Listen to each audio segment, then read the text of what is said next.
அன்பார்ந்த பெரியோர்களே, நண்பர்களே, என்னுடைய நிகழ்ச்சியை தொடர்ந்து பார்த்தும் ஆதரவளித்தும் பெருமைப்படுத்தி வருகின்ற பெருமைக்குரிய சகோதரர்களே, உங்கள் அத்தனை பேருக்கு எனது பணிவான வணக்கத்தை முதலில் தெரிவித்துக் கொள்கின்றேன். இப்போது உங்கள் எல்லாரிடத்திலிருந்து எனக்கு ஒரு கேள்வி பெரும்பான்மையாக வந்து கொண்டிருக்கிறது. நாட்டை பற்றி சொல்லுகிறாய், மாநிலத்தை பற்றி சொல்லுகிறாய், உலகத்தை பற்றி கூட சொல்லுகிறாய். ஆனால் எங்களுடைய வீடு பற்றியெல்லாம் நீ சொல்ல வேண்டாமா? ஊர் பற்றி சொல்ல வேண்டாமா? வீட்டில் இடம் பற்றி கூற வேண்டாமா? நாங்கள் எங்கே வந்து தெரிந்து கொள்வோம் என்ற ஒரு கேள்வியை கேட்டிருக்கார்கள்.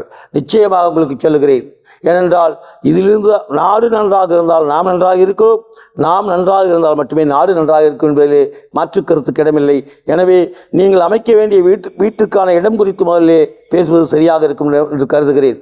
முன்பொரு முறை கண்ணதாசன் என்று கருதுகிறேன் ஒரு பாடலிலே தெரிவித்திருந்தார்கள், எல்லா குழந்தையும் நல்ல குழந்தைதான் மண்ணில் பிறக்கையிலே அதன் பின்னே அது பாதிக்கப்படுகிறது என்று ஒரு கருத்தை சொல்லியிருந்தார்கள்.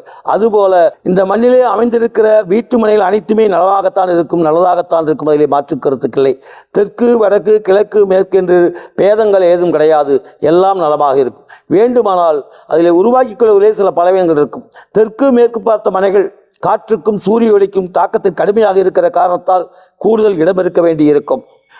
வடக்கு கிழக்கு அமைப்பிலே இடத்துக்கு அளவுக்கு முழுமையாக வீடு கட்டினாலும் கூட புழக்கத்துக்கு சந்தோஷமாக இருக்கும். இதுதான் வேறுபாடே தவிர தெற்கு மேற்கு தவறு என்று யாரும் கருத வேண்டாம். ஆனால் அப்படி அமைக்கும் போது பொதுவாக தெற்கு மேற்கு பார்த்தா ஒரு ஊரின் தெற்கு மேற்கு பகுதியில் இருக்கிற வீடுகள் எல்லாம் சற்று பெரிய அளவிலே இருந்தால் சிறப்பாக இருக்கும். முன்காலத்திலே அரசர் மேற்கு, அந்தனர் தெற்கு என்று குறிப்பிட்டிருந்தார்கள். அரண்மனைகள் போன்ற மாட மாளிகைகள் போன்ற பெரிய அளவிலான வீடுகள் ஊரின் தெற்கு மேற்கு பகுதியில் அமைவது முன்காலத்தில் சிறப்பாக இருக்கும். காரணம் அதுதான் ஆளும் தன்மையுடையது.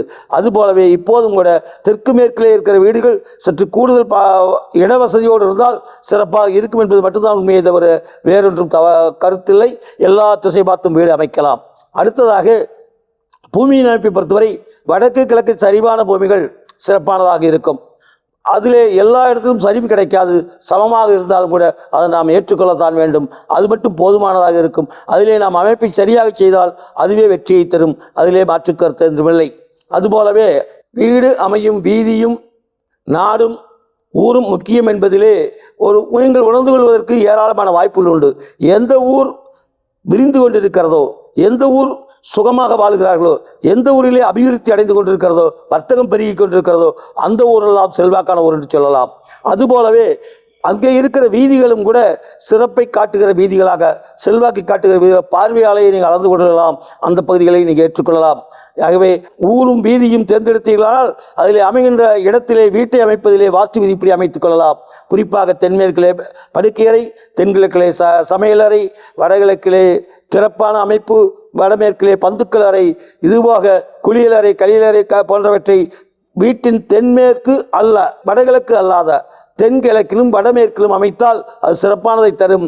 அது மட்டுமே நீங்கள் கவனத்தில் கொள்ள வேண்டும்.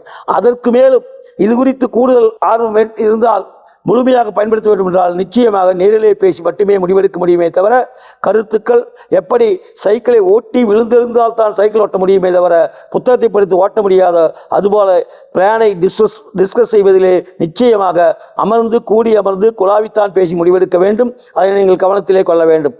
அதுபோலவே இன்றைக்கு இன்னொரு பிரச்சனை, நாடு முழுக்க தெருக்குத்து என்ற ஒரு பிரச்சனை வந்து கொண்டிருக்கிறது. அதனை தெருக்குத்திலே நல்லது கெட்டது எல்லாம் வந்திருக்கிறது. அதை போலவே அதை எடுச்செல்வர்களும் சரி தவறு என பல்வேறுபட்ட கருத்துக்களை மக்கள் மத்தியிலே விரித்து வருகிறார்கள். எல்லோருக்கும் அச்சத்தை உருவாக்கி இருக்கிறார்கள். நிச்சயமாக 3/2 பங்கு தெருக்குத்துக்கள் சிறப்பை தரும், 1 பங்கு தெருக்குத்து பலத்த வருத்தத்தை கொடுக்கும். இதை அந்தந்த இடத்துக்கு தகுந்தமாறு ஆய்ந்து அதனை சரியான இடத்தை தேர்ந்தெடுக்க வேண்டும். ஒருவேளை தவறான அமைப்பு இருந்தாலும் கூட அதை சரிப்படுத்திக் கொள்வதற்கு வாஸ்துவிலே வழிவகை இருக்கிறது. நிச்சயமாக அந்த வழியை பயன்படுத்தி நாம் நலமாக வாழலாம். எனவே எல்லா விதியும் நாம் நலமாக வாழ்வதற்குத்தானே தவிர தவறாக போவதற்கு அல்ல. எனவே எந்த விதியை கொண்டும் அச்சப்பட தேவையில்லை. அனைத்தையும் சரிப்படுத்தி சீர்படுத்தி நாம் வாழ வழிவகை செய்து கொள்ளலாம் என்பதை பணிவோடு தெரிவித்துக் கொள்கின்றேன். நன்றி, வணக்கம்.